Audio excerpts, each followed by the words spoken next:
Good morning विद्यार्थी मित्रों। आज આપણે ધોરણ 7 ગણિત વિષયમાં ચેપ્ટર નંબર 4 સાદા સમીકરણો જોઈએ। બરાબર, આગળના ધોરણમાં તમે સમીકરણ પદાવલી વિશે અભ્યાસ કરી ગયા। બરાબર, તો સમીકરણ કોને કહેવાય, પદાવલી કોને કહેવાય, બરાબર છે। આ ચેપ્ટરમાં આપણે કેવી રીતે કિંમતો શોધવાના છે, એક્સની કિંમત આપણે શોધવાની હોય, કોઈ પણ આપણને સમીકરણમાં ચલ આપ્યું હોય, બરાબર, ધારો કે મૂળાક્ષર એક્સ વાય ઝેડ એ બી સી ગમે તે, બરાબર, તો આપણે એ જે મૂળાક્ષર આપ્યા હોય એની કિંમત આપણે મૂકીને સમીકરણ કેવી રીતે ચકાસીએ, તેનો ઉકેલ કેવી રીતે મેળવીએ, તે આપણે આ ચેપ્ટરમાં જોવાના છીએ। ખ્યાલ આવી ગયો? તો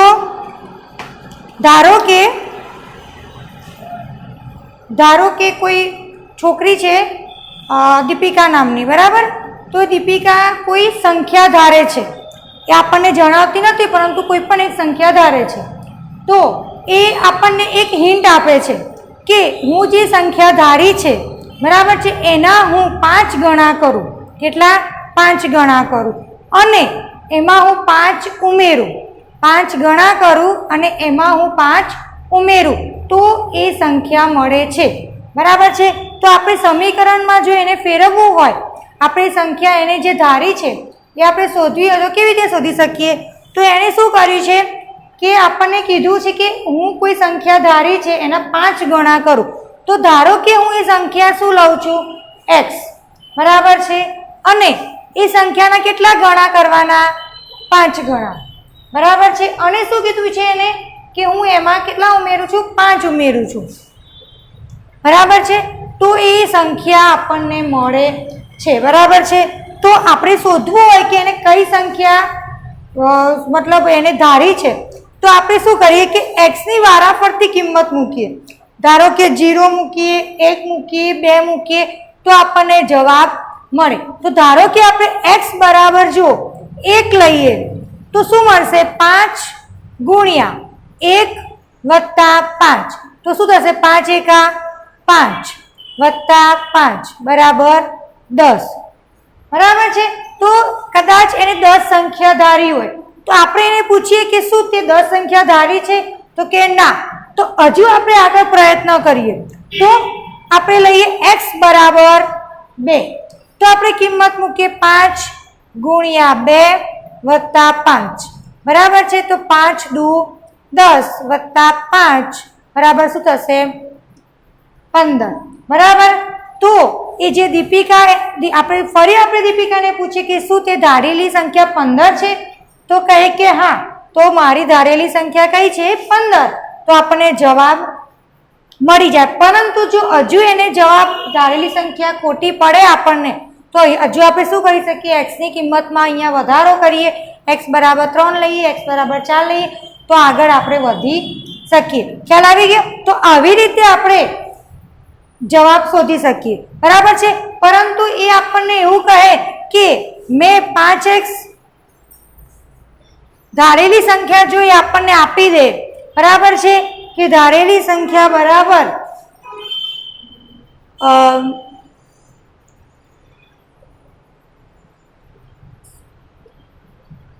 ધારેલી સંખ્યા બરાબર 15, બરાબર છે। હવે જો સમીકરણમાં જે x ની કિંમત હોય છે તે આખા સમીકરણ પર આધારિત હોય છે, બરાબર છે। આપણને x ની કિંમત જો મળી જાય તો આખું સમીકરણ જે છે તેનો ઉકેલ મળી શકે, બરાબર છે। તો અહીંયા આપણે શું કરીએ?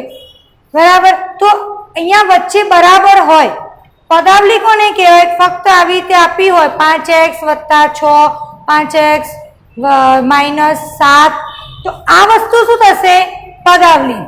પણ આજે આપણે શેની વાત કરવાના છે? સમીકરણની। તો સમીકરણમાં શું હોય છે કે વચ્ચે બરાબરનું ચિહ્ન હોય છે અને ડાબી બાજુ અને જમણી બાજુ હોય છે, બરાબર છે।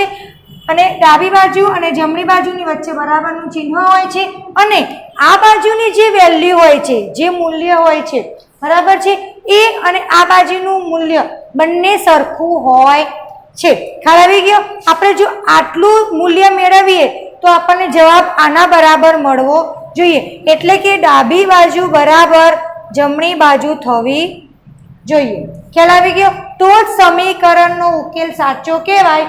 જો આપણને ડાબી બાજુ અને જમણી બાજુની કિંમત સરખી ન મળે તો એ સમીકરણનો ઉકેલ કહેવાશે નહીં। બરાબર છે? તો અહીંયા આપણે જો સમીકરણ આપણને અહીંયા આપણે 15 આપી દીધું છે, બરાબર છે? તો આપણે અહીંયા આપણે કેવી રીતે કરશું કે પહેલા તો આપણે x ની કિંમત મૂકીને આપણે જવાબ લાવ્યા। હવે બીજી રીત શું છે? આપણે બીજી રીત જોઈએ કે સ્થાનાંતર। શું કરવાનું છે? સમીકરણમાં સ્થાનાંતર। એટલે શું કરશું? 5x છે એને એમના એમ રાખીએ, પછી શું કરવાનું છે? જે આપણે આમાં ચલ શું કહેવાશે? x શું કહેવાશે? ચલ। બરાબર છે? તો આપણે એવું કરવાનું કે એના આજુબાજુમાં જે વેલ્યુ હોય છે તેને આપણે ડાબી બાજુથી જમણી બાજુ લઈ જવાનો પ્રયત્ન કરવાનો છે। હવે જો 5x + 5 એટલે આ 5 ને પહેલા આપણે દૂર કરવાનો પ્રયત્ન કરશું, એની સ્થાનની અદલા બદલી કરીશું। તો શું કરીશું? તો 5 ને આપણે બરાબરની આ બાજુ લાવીશું, 15 બાજુ લાવીશું। તો અહીંયા શું છે? ચિહ્ન સરવાળો। તો આપણે બરાબર 15 છે એને બેઠા મૂકી દઈએ, બરાબર છે? અને આ બરાબરની આ બાજુ આપણે લઈ જઈએ અને જમણી બાજુએ, તો આ સરવાળો શું થશે? બાદબાકી। તો શું કરીએ? બાદબાકી અને 5 બેઠા મૂકવાનું। એક વાતનું ધ્યાન રાખવાનું છે કે જો આ બાજુ સરવાળો હોય તો જમણી બાજુ એને લઈ જઈએ તો શું થાય? બાદબાકી। અને જો ડાબી બાજુમાં બાદબાકી હોય અને આપણે જમણી બાજુ એને લઈ જઈએ તો શું થશે? સરવાળો થશે। ખ્યાલ આવી ગયો? સરવાળો હોય તો જમણી બાજુ લઈ જઈએ તો બાદબાકી હોય અને જમણી બાજુ લઈ જઈએ તો સરવાળો થશે, અને સરવાળો હોય તો જમણી બાજુ લઈ જઈએ તો શું થશે? બાદબાકી। બરાબર છે? તો અહીંયા આપણે શું કર્યું? બાદબાકી। હવે 5x બરાબર શું થશે? 15 માંથી 5 જાય તો 10। બરાબર છે? હજુ તમે જુઓ આપણો x જે ચલ છે એની સાથે 5 ગુણાયેલા છે, બરાબર છે? ગુણાકારમાં એની સાથે 5 છે। તો હજુ આપણે શું કરીશું? 5 ને દૂર કરવાનો પ્રયત્ન કરીશું, બરાબર છે? કેમ? કારણ કે આપણે ફક્ત x ની કિંમત જોઈએ છે, બરાબર છે? તો આપણે શું કરીશું કે જે અહીંયા ગુણાકારમાં છે x સાથે 5 કે શું સંબંધ છે? એની સાથે ગુણાકારમાં છે। તો જો ગુણાકારમાં હોય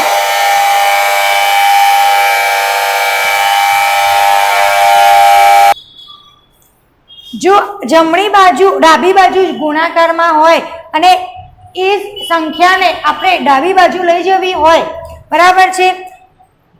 કે ડાબી બાજુ ગુણાકાર હોય અને જમણી બાજુ લઈ જવું તો શું થશે? ભાગાકાર। બરાબર છે? અને જો ભાગાકારમાં હોય, બરાબર છે, એને જમણી બાજુ લઈ જવું હોય તો શું થશે? ગુણાકાર। બરાબર છે? તો જો અહીંયા શું છે? ગુણાકાર। તો શું કરીશું? અહીંયા આપણે ભાગાકારમાં બરાબરની આ બાજુ આવશે તો શું થશે? એ ભાગાકારમાં આવશે। ખ્યાલ આવી ગયો? તો હજુ આપણે આગળ દાખલા કરીશું, તમને વધારે ખ્યાલ આવશે। હવે 10 અને 5 નો ભાગાકાર કરો તો શું આવશે? 5 દુ 10 અને 5 એટલે 5 5 ઉડી જશે, જવાબ શું આવશે? 2। તો x ની કિંમત શું અહીંયા મળી આપણને? 2।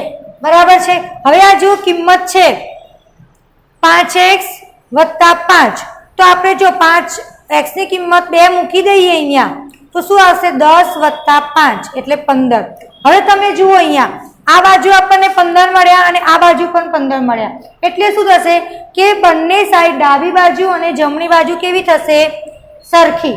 બરાબર છે? એટલે આપણે શું કહી શકીએ કે x બરાબર જે 15 છે કિંમત, બરાબર છે, તે આ સમીકરણનો ઉકેલ છે। ખ્યાલ આવી ગયો? તો આપણે આ ચેપ્ટરમાં આવા જ સમીકરણનો ઉપયોગ કરીને x ની કિંમત શોધવાના છીએ, બરાબર છે? સમીકરણમાં ખાસ ચિહ્નનું ધ્યાન વધારે રાખવું જરૂરી છે, બરાબર છે? હવે જુઓ તમે સ્વાધ્યાય પોથી દરેક વિદ્યાર્થીઓ ખોલો। સ્વાધ્યાય પોથીમાં આપણે જોઈએ સ્વાધ્યાય 4.1, બરાબર છે? પ્રશ્ન નંબર 1, બરાબર છે? એ પહેલા આપણે થોડાક ઉદાહરણ કહું કે કોઈ વિધાન છે, ધારો કે x, આપણે મૂળાક્ષર ધારીએ x, તો કોઈ વ્યક્તિ આપણને એવું કહે કે મેં કોઈ સંખ્યા ધારી છે, તો ધારો કે x સંખ્યા, બરાબર છે, તો ધારીએ આપણે x, એના કે હું 6 ગણા કરું, તો ગણા પૂછે એટલે આપણે શું કરવાનું, એનો 6 x સાથે ગુણાકાર, બરાબર છે। તો હું 6 ગણા કરું અને એમાંથી હું 10 બાદ કરું, કેટલા 10 બાદ કરું તો જવાબ મળે છે 25। આ ફક્ત ઉદાહરણ છે, આપણે સમજવાનો પ્રયત્ન કરીએ, બરાબર। કોઈ વિધાન આપ્યું હોય કે x ના 6 ગણા માંથી 10 બાદ કરતા 25 મળે, તો આપણે શું લખી દઈએ, x, એના કેટલા ગણા કરવાના, 6, એટલે 6 કર્યા, એમાંથી 10 બાદ કરીએ તો જવાબ શું મળે છે, 25, બરાબર છે। આવું જ આપણે સ્વાધ્યાય 4.1 માં પ્રશ્ન 1 માં જોવાના છીએ, બરાબર છે। તો જુઓ શું છે પ્રશ્ન 1 માં કે x ના 5 ગણા, કેટલા, x ના 5 ગણા, તો આપણે લખીએ પ્રશ્ન 1 માં પહેલું શું છે, x ના 5 ગણા, એટલે આપણે પહેલા લખી દઈએ x એના 5 ગણા, બરાબર છે। અહીંયા જુઓ, તમને કોઈક વિદ્યાર્થીને એવું થશે કે 5 અને x વચ્ચે ગુણાકાર નથી કર્યો, પરંતુ આપણે આવી રીતે પોઈન્ટ દ્વારા અથવા એમને પોઈન્ટ વગર પણ આપણે જો આવી રીતે લખીએ તો આ બંને વચ્ચેનો સંબંધ શું થશે, ગુણાકારનો થશે। તો 5x ગણા અને શું કીધું છે, 9 નો સરવાળો એટલે +9 નો સરવાળો કેટલું મળે છે, તો કે 30, બરાબર છે। તો આવી રીતે વિધાન પરથી આપણે સમીકરણ લખી શકીએ, ખ્યાલ આવી ગયો। ત્યારબાદ બીજું જુઓ શું છે કે p ના 1/2 ભાગ, બરોબર, તો આપણને શું આપ્યું છે, p એનો 1/2 ભાગ, એટલે શું લખીએ અહીંયા આપણે, ગુણ્યા 1/2 ભાગ, બરાબર। પરંતુ જો આપણે ડાયરેક્ટ લખવું હોય તો આપણે શું લખી શકીએ, p નો 1/2 ભાગ, બરાબર છે। ભાગ એ શું છે, તો ભાગ એ 20 છે, એટલે બરાબર 20। ખ્યાલ આવી ગયો વિદ્યાર્થી મિત્રો। આપણે વિધાનો આપ્યા હોય એ ઉપરથી આપણે સમીકરણ લખવાના છે। ત્યારબાદ ત્રીજું જુઓ, y નો ચોથો ભાગ, બરાબર, તો લખીએ અહીંયા આપણે y ચોથો ભાગ એટલે શું કરીએ, ભાગ્યા 4, બરાબર। આપણને અહીંયા ગણ્યા, પહેલામાં શું હતું, x ના 5 ગણા, અહીંયા આપણને x નો ચોથો ભાગ એટલે એને શું કરવાનું, ભાગાકારમાં લખવાનું, ચોથો ભાગ અને 5 નો તફાવત, જો અહીંયા આપણે તફાવત કીધું છે, તફાવત એટલે શું થશે, બાદબાકી, બરાબર છે। તો બાદબાકી 5 નો જવાબ, તફાવત શું મળે છે, 3, બરાબર છે। ભાગ એ 5 નો તફાવત 3 મળે છે, બરાબર। ચોથું જુઓ, એક સંખ્યા z, તો અહીંયા આપણને મૂળાક્ષર આપ્યો છે z, બરાબર છે। તો z ને 9 વડે ભાગતા, કેટલા વડે ભાગવાનું છે, 9 વડે, તો ભાગતા શું મળે છે, 7। સાવ ઇઝી વિધાનો છે, બરાબર છે। ચલો પાંચમું જુઓ, p ના 4 ગણા, કેટલા, 4 ગણા, તો પહેલા p લખો, એના 4 ગણા, બરાબર છે, ને 3 વડે ભાગતા, 3 વડે ભાગતા શું મળે છે, 7 મળે છે, બરાબર છે। ત્યારબાદ જુઓ છઠ્ઠું શું છે, 7 માંથી b બાદ કરતા, બરાબર, 7 માંથી b બાદ કરતા 16 મળે। દરેક વિદ્યાર્થી લખવાનો ટ્રાય કરો કે જવાબ શું આવશે,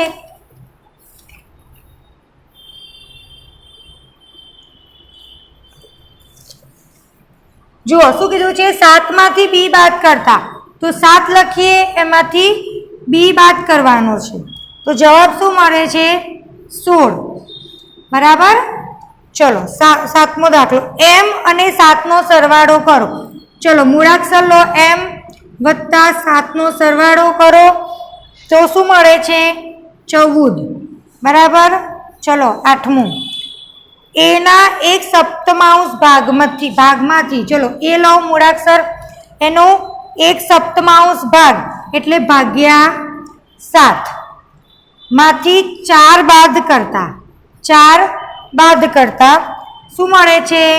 8. ખ્યાલ આવ્યો વિદ્યાર્થી મિત્રો? આપણને જે વિધાનો આપ્યા હોય અને જે મૂળાક્ષર આપ્યા હોય તેનો ઉપયોગ કરીને આપણે સમીકરણ બનાવવાના છે. બરાબર છે. હવે જુઓ પ્રશ્ન બીજો એ શું છે કે સમીકરણ આપ્યા છે એના ઉપરથી આપણે વિધાનો બનાવવાના છે. આપણે અહીંયા વિધાનો પરથી સમીકરણ લખ્યા. હવે સમીકરણ પરથી આપણે શું લખવાનું છે? વિધાનો. બરાબર છે. હવે જુઓ અહીંયા શું છે? એના છેદમાં 3. બરાબર છે. તો જુઓ આવી રીતે છે, એના છેદમાં 7 છે, અહીંયા એના છેદમાં 3 છે. તો આપણે શું લખીએ? એના 1/3 ભાગમાં 3 નો સરવાળો કરતા 7 મળે. બરાબર છે. તો અહીંયા લખો એના 1/3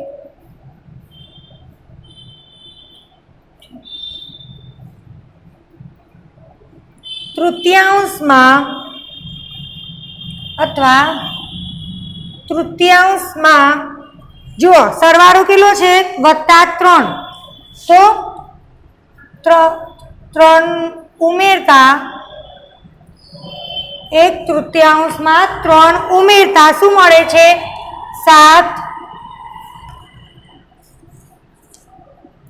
મળે. ખ્યાલ આવી ગયો? આવી રીતે વિધાન લખવાનું. ત્યારબાદ બીજું જુઓ શું છે? બીના 4 ગણામાં 5 નો સરવાળો કરતા 15 મળે. તો શું લખીએ? બીના 4 ગણામાં 5 ઉમેરતા 15 મળે. ખ્યાલ આવ્યો? ચલો ત્રીજું શું છે? એમમાંથી 7 બાદ કરતા 8 મળે. તો લો એમ માંથી 7 બાદ કરતા 8 મળે. જેવી રીતે આપણને સમીકરણ આપ્યું છે તેવી રીતે વિધાનો સમીકરણ આપ્યું છે એ જ ઉપરથી આપણે વિધાનો લખવાના છે. ચલો ચોથું જુઓ. z નો 1/3 ભાગમાંથી કેટલા બાદ કરીએ છીએ? 4 બાદ કરતા 4 મળે. લખો z નો 1 અથવા શું લખીએ? z ને 4 વડે ભાગતા લખીએ કે z ને બીજી રીતે પણ લખી શકીએ. z ને 2 વડે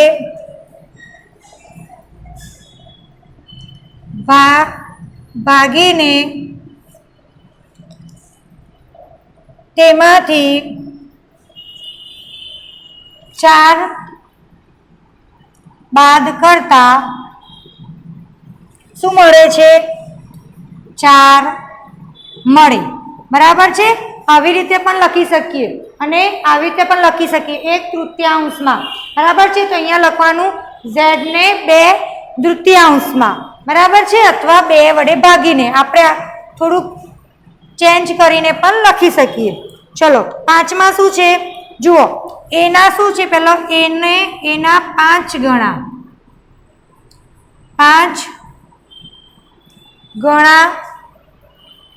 ને જુઓ કેટલા વડે ભાગ્યું છે? 7 વડે. તો લખીએ એના 5 ગણાને 7 વડે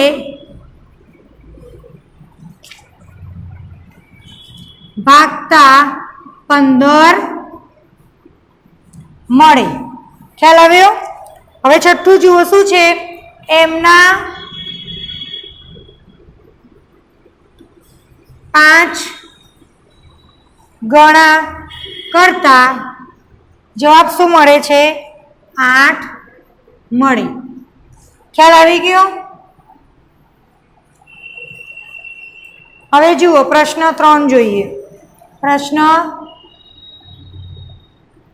3 નો પહેલો દાખલો જોઈએ શું છે આમાં જુઓ કૌંસમાં આપેલી કિંમતો ચલની કિંમત આપણને આપી છે અને સમીકરણનો ઉકેલ છે કે નહીં તે તપાસવાનું આગળ મેં તમને સમજાવ્યું કે આપણને કોઈ સમીકરણ આપ્યું હોય 4x + 3 = 20 જુઓ આ મેં તમને એક સમીકરણ આપ્યું છે બરાબર છે અને હું તમને બાજુમાં એવું કહું કે x = 5 લો x બરાબર શું લેવાનું છે 5 લેવાનું છે બરાબર છે સમીકરણ આપણને આપ્યું છે x બરાબર શું લેવાનું છે 5 તો અહીંયા આપણે લખીએ બરાબર છે તો આ બાજુ કઈ છે ડાબી બાજુ અને આ શું છે ડાબી બાજુ અને આ છે જમણી બાજુ બરાબર છે તો આપણે પહેલા શું કરવાનું ડાબી બાજુ લઈએ કે ડાબા બરાબર શું છે 4x + 3 બરાબર છે હવે x ની કિંમત મૂકો તો 4 ગુણ્યા શું આવશે 5 + 3 5 ચોક 20 20 + 3 શું જવાબ આવ્યો 23 હવે જો પહેલા મેં તમને કીધું કે સમીકરણનો ઉકેલ આપણે શોધીએ અને ડાબી બાજુ અને જમણી બાજુ જો સરખી હોય તો એ x બરાબર 5 એનો ઉકેલ છે અહીંયા જુઓ 20 છે જમણી બાજુ અને ડાબી બાજુ 23 મળ્યા એટલે શું છે અહીંયા જમણી બાજુ અને ડાબી બાજુ સરખી નથી એટલે કે નોટ ઇક્વલ ટુ બરાબર નથી જમણી બાજુ બરાબર એટલે શું લખીએ ડાબા બરાબર નોટ ઇક્વલ ટુ જબા બરાબર ડાબી બાજુ બરાબર જમણી બાજુ નથી કારણ કે બંનેના જવાબ અલગ અલગ છે એટલે શું લખીએ કે માટે સમીકરણનો ઉકેલ નથી નીચે એવું લખવાનું કે સમીકરણનો ઉકેલ નથી એટલે x બરાબર જે આપણે 5 લીધા એ સમીકરણનો ઉકેલ નથી બરાબર છે તો આવી રીતે આપણે પ્રશ્ન 3 ના દાખલા જોઈએ બરાબર છે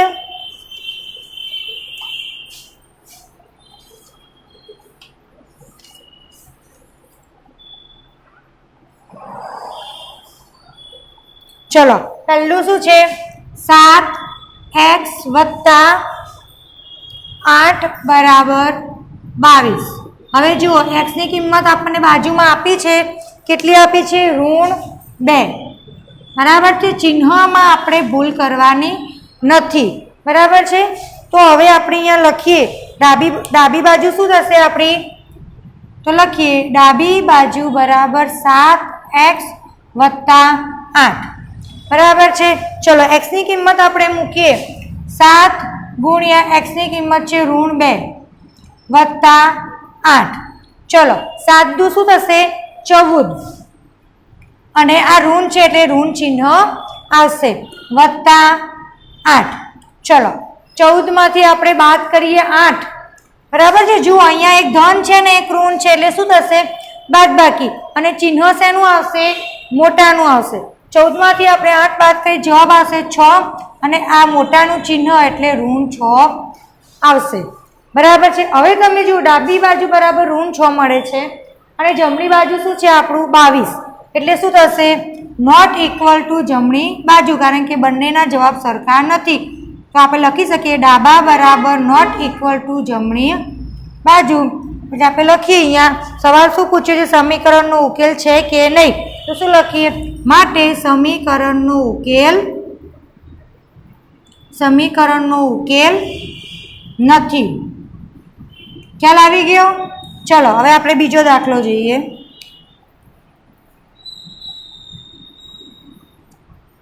શું છે 7 - a બરાબર 3 અને આપણને આપ્યું છે a બરાબર શું લેવાનું છે 3 બરાબર છે તો આપણી ડાબી બાજુ શું થશે ડાબી બાજુ બરાબર 7a - 7 - a બરાબર છે a ની કિંમત મૂકો 7 - a એટલે 3 જવાબ શું આવશે 4 હવે જુઓ જમણી બાજુ શું છે 3 એટલે સરખો આવ્યો ના જવાબ સરખો આવતો નથી તો આપણે શું લખીએ કે ડાબા બરાબર નોટ ઇક્વલ ટુ જમણી બાજુ માટે સમીકરણનો ઉકેલ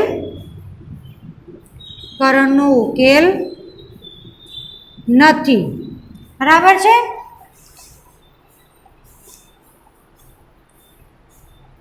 પછી જુઓ, હવે આગળ જુઓ ત્રીજો દાખલો 3p માઇનસ 5 બરાબર 16, એમાં પીની કિંમત બરાબર ઋણ 3 લેવાની છે, બરાબર છે. તો સેમ પહેલો ને બીજો કર્યો એના જેવો દાખલો છે, બરાબર છે. તો ત્રીજો અને ચોથો, બરાબર છે, તમારે હોમવર્કમાં કરવાનો છે, બરાબર છે. ત્યારબાદ આપણે પાંચમો દાખલો જોઈએ. શું છે? 7n વત્તા 7 બરાબર 21, જ્યાં n બરાબર શું કિંમત મૂકવાની છે? ઋણ 2, બરાબર છે. તો આપણે લઈએ જમણી બાજુ શું છે આપણી? ડાબી બાજુ બરાબર 7n વત્તા 7. ચલો n ની કિંમત મૂકો. 7 ગુણ્યા ઋણ 2 વત્તા 7, 7 દુ 14, એટલે કેવા આવશે? ઋણ વત્તા 7. જવાબ શું આવશે? -7. પ્લસ અને માઇનસ છે.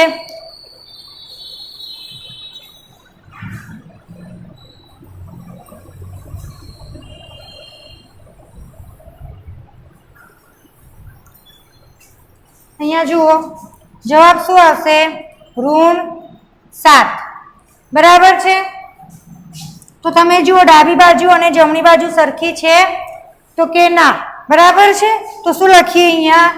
નોટ ઇક્વલ ટુ જમણી બાજુ, એટલે માટે ડાબા બરાબર નોટ ઇક્વલ ટુ જમણી બાજુ, એટલે લખીએ માટે સમીકરણનો ઉકેલ નથી. ખ્યાલ આવ્યો?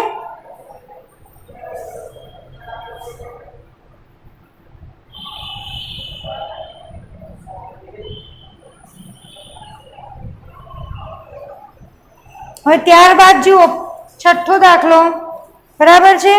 એ પણ સિમ્પલ છે, બરાબર. y બરાબર ઋણ 2 મૂકવાનું છે, બરાબર છે. તો છઠ્ઠો દાખલો પણ હોમવર્કમાં કરવાનો છે, બરાબર છે. હવે પ્રશ્ન 4 આપણે પછી જોઈએ, બરાબર. તો દરેક વિદ્યાર્થી સ્ક્રીનશોટ પાડી લો, ત્યારબાદ આપણે ચોપડીનું સ્વાધ્યાય જોઈએ.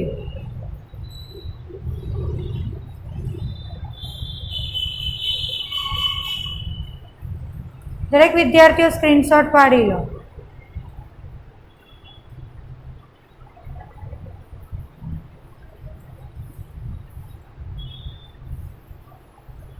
હોમવર્કમાં તમારે કયો દાખલો કરવાનો છે? પ્રશ્ન 3નો ત્રીજો, ચોથો અને છઠ્ઠો દાખલો, બરાબર.